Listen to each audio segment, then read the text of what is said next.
Fuck McGill.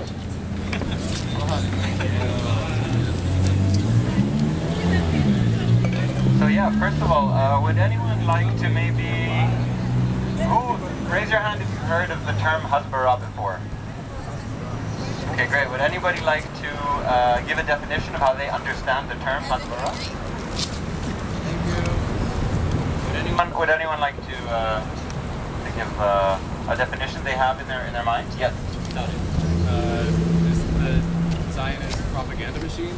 Zionist propaganda machine. Yeah. Any other thoughts about what Hasbara is like? What are its particularities, or how it's maybe similar to other broader colonial propaganda?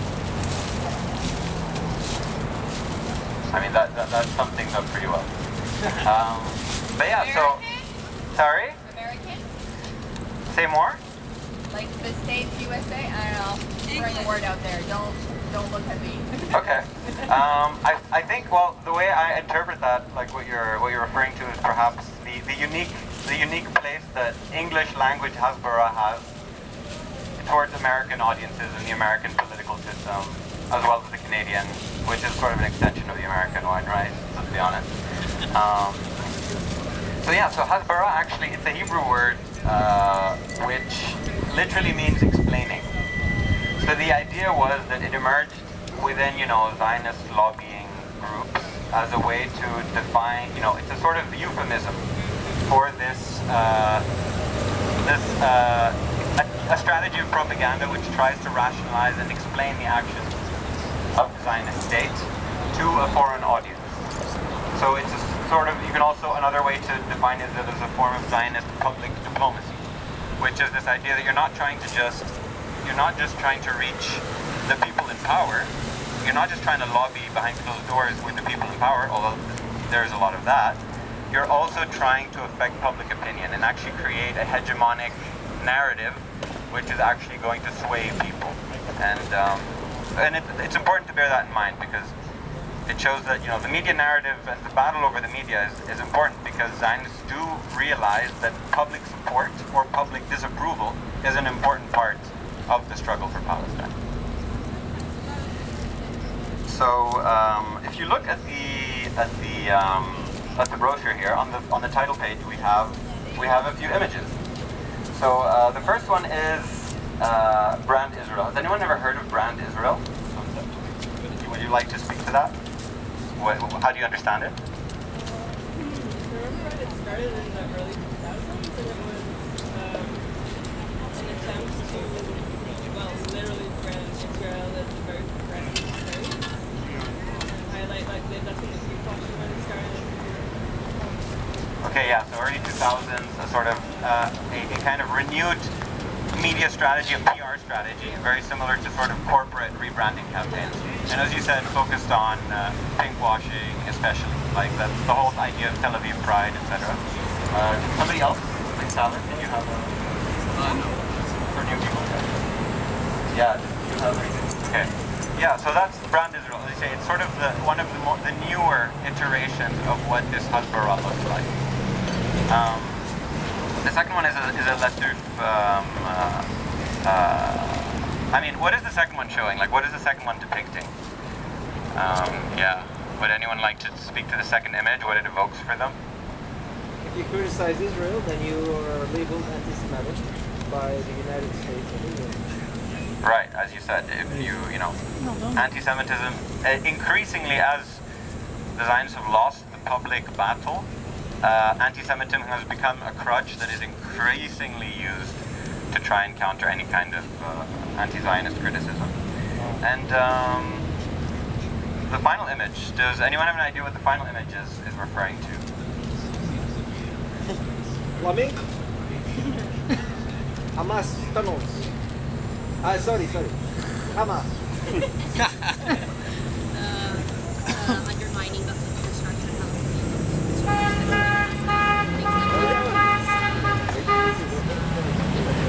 Like arguing for free life with the excuse that it is where there is military tunnels.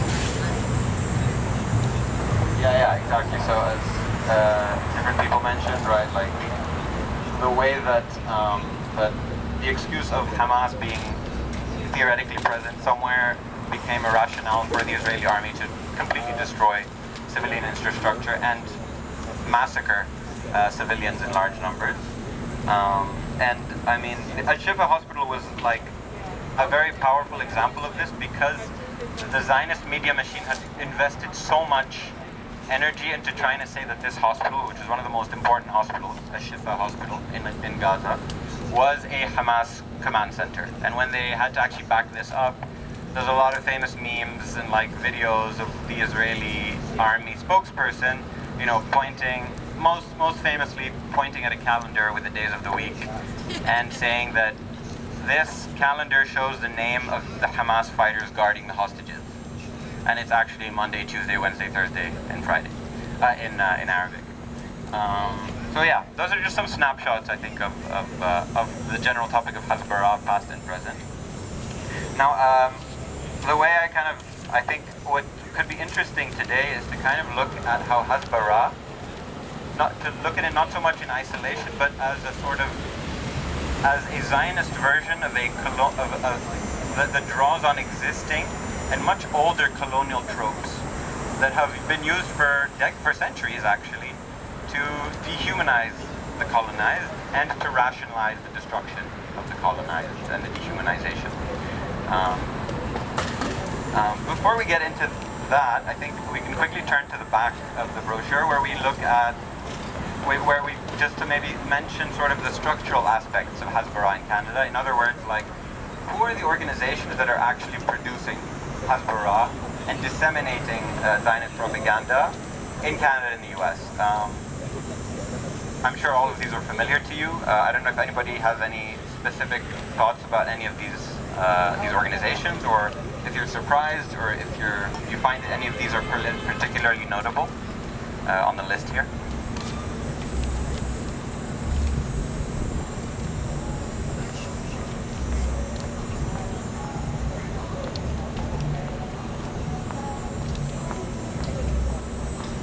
I'll maybe just quickly say a few words about 2 or 3 of them.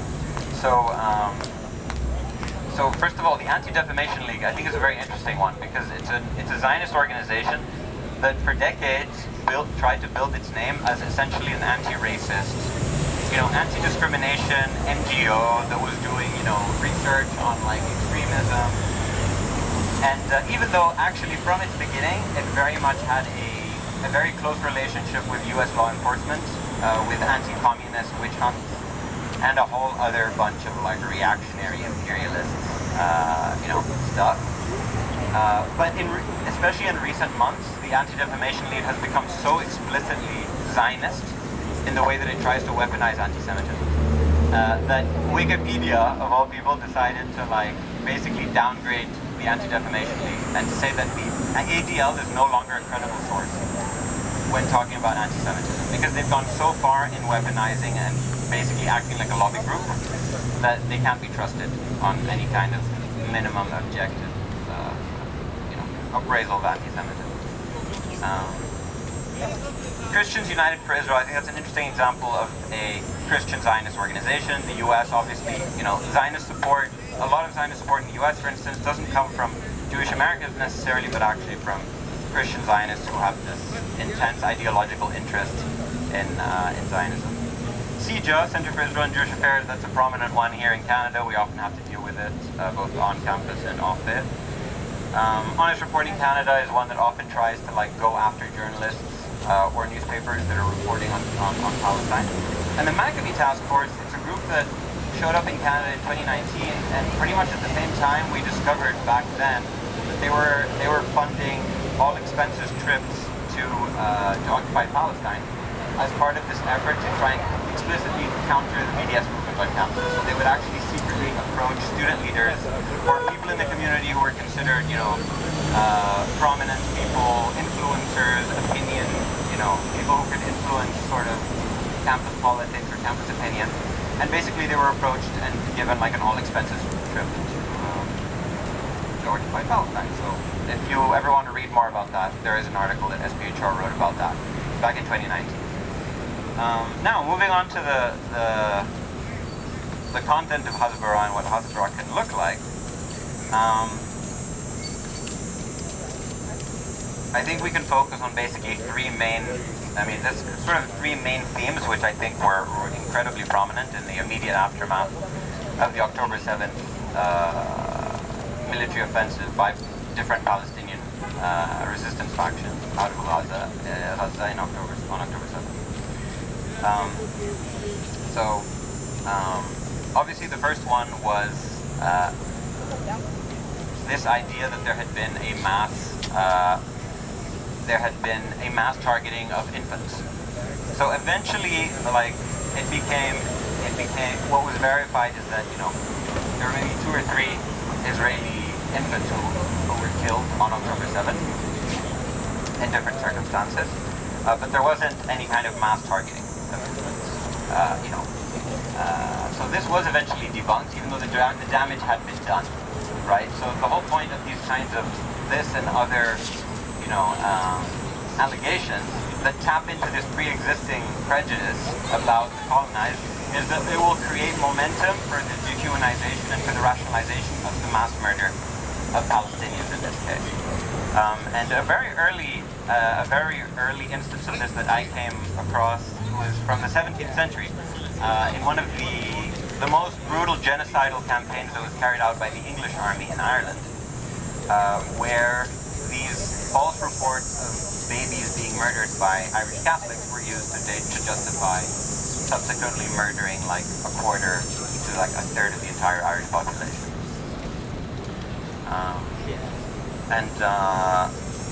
There was very similar language that we used right after October 7th to talk about allegations about what Palestinian fighters had done. What's very interesting is that a lot of these crazy sounding, really gruesome reports of the way that Israeli babies had allegedly been killed. First of all, it turned out that they hadn't actually occurred around Gaza during the battle. They had actually, a lot of these specific stories had actually happened in 1982 during the Sabra and Shatila massacre. So these were acts that had actually been committed by Falangist Lebanese fighters or by Israeli soldiers against Palestinian refugees in Sabra and Shatila. Has anybody heard the ironic statement, every accusation is a confession? There's actually a stunning amount of this that happened after October 7th. So, something to think about. Did you want to mention something? We can take, Not for really, comments and that, questions. Just that every accusation is a confession, colonial projection. It's like the same time after time, And that recently, doctors have made about snipers targeting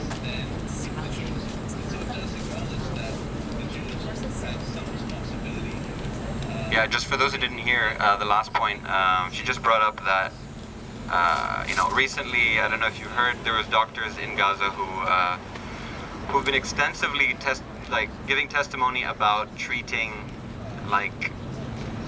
repeatedly treating children with sniper gunshots to the head or to the heart, etc. So again, to kind of juxtapose how, on the one hand, you had allegations of deliberate targeting of infants that turned out to not be based in any evidence, and then you have actual, mass instances of children being slaughtered by snipers, which obviously have not made it to CNN.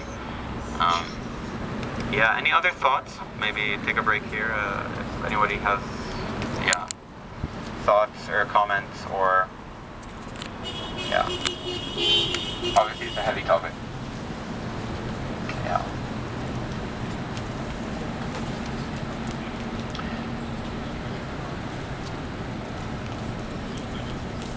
Okay, well, I guess we could move on. We could move on, but we can always backtrack,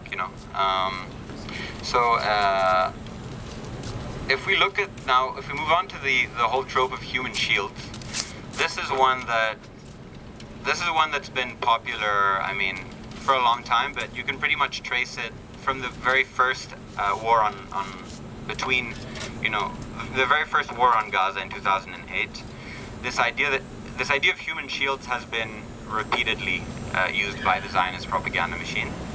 Essentially, the idea is that, well, for instance, you know, Hamas or other Palestinian resistance organizations, they exist and they operate inside Gaza. Gaza is densely populated. Therefore, these Palestinian fighters are by definition using the population as a shield.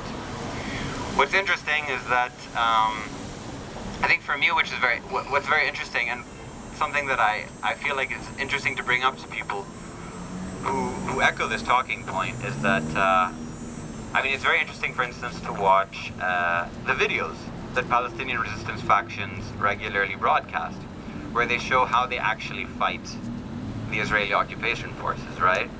Typically, you have a guy who pops out of a tunnel and who films himself blowing up a tank. Like, they're literally chasing after these tanks to blow them up.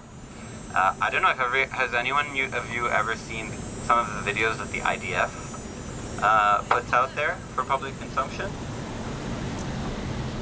Has anyone seen any of those? On American By television. the IDF, yeah, IDF videos. Do you mean official or On unofficial American ones that the television. soldiers Both, because both points are interesting. Yes.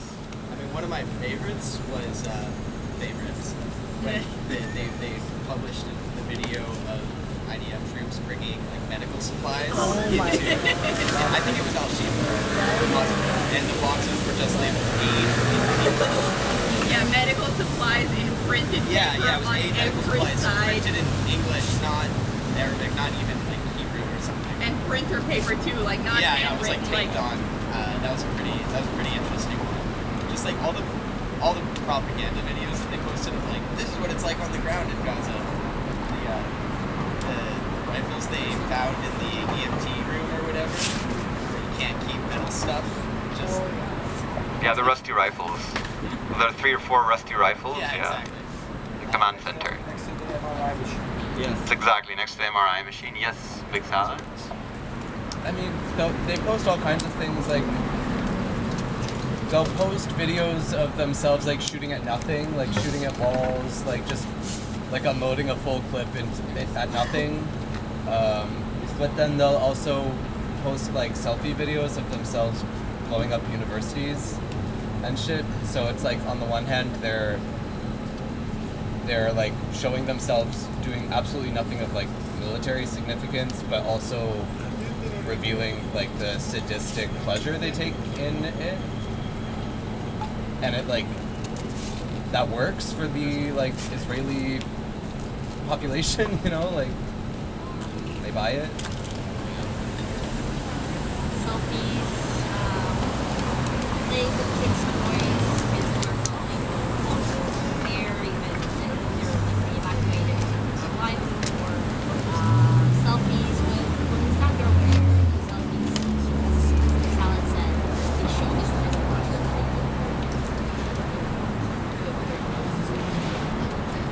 Yeah, so, yes, go on. Just on Big Salad's point, it's like it's interesting to look at the discrepancy between like those sort of more unofficial photos of IDF soldiers doing pile shit, and then their like sanitized official propaganda that they put out through like the IDF social media and like how big of a discrepancy there is between like the most moral army facade that they like to pretend to have and the actual like fucking evil acts that they're actually committing. I think that discrepancy is probably a big reason that their propaganda machine seems to have been faltering at least a little bit since October 7th. I think it's an interesting contrast. Yeah, any other thoughts?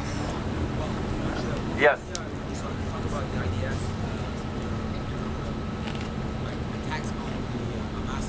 Usually they bomb the whole building down. Like they don't go, like Hamas targets tanks. In fact, when they do target tanks, they allow medics to come in, take the people out without targeting the medics. And they film, they're still there, they're still filming the evacuation and they don't target them. And the IDF targets everybody.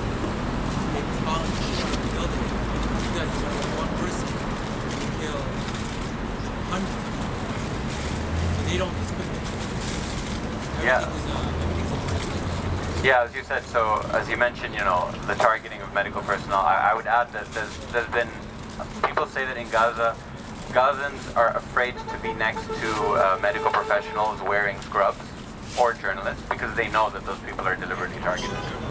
Absolutely, yeah. I don't know if you were probably going to touch on this, but like there are also multiple videos that have been released. I don't know by the IOF or whether it's by like Palestinians who've been filming, but there are multiple videos of the IOF using Palestinians as human shields, like literally strapped to the front of tanks and shit like that. So again, every accusation is that they can only imagine it because they actually do it. Yeah, exactly. For those who didn't hear, you've heard of the, like Palestinians being literally strapped onto jeeps when attacking Palestinian areas. There's the point back. Yeah, a bunch of videos of Israeli soldiers just literally destroying someone's home, destroying their guitar, putting on their clothes. Like, what did the guitar do to you? Like, why are you destroying someone's house? Yeah. All right.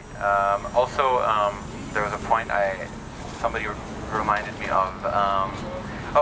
So another, like, an interesting thing is, so as you mentioned, no proportionality, already the concept of proportionality obviously is non-existent. I mean, it's considered legitimate to, blow up 200, like, murder 200 people because there's hypothetically like one person who's linked to Hamas. Also, it's important to realize that the way that the occupation army defines a Hamas member is incredibly broad. I mean, Hamas has been internally administering the Gaza Strip. So, a traffic policeman is considered Hamas. A postal worker who has a salary paid by the government is considered Hamas. If you are in a WhatsApp group chat with somebody who is considered Hamas affiliated, you are considered a target. Have some people heard of the different, artificial intelligence tools that had been used by the Israeli army? Yeah, I mean, there was one, for example, which was apparently nicknamed "Where's Daddy" in Hebrew, which literally was made so that the person would be blown up when they reached their family home, so that the entire family would be exterminated. Yeah, exactly. And this whole AI to basically just farm names based on incredibly tenuous relationships to Hamas. So yeah, did you want to? But AI is also destroying the planet. Had to. Amen. Yeah, just like WhatsApp is also like selling this information to the occupation army, and just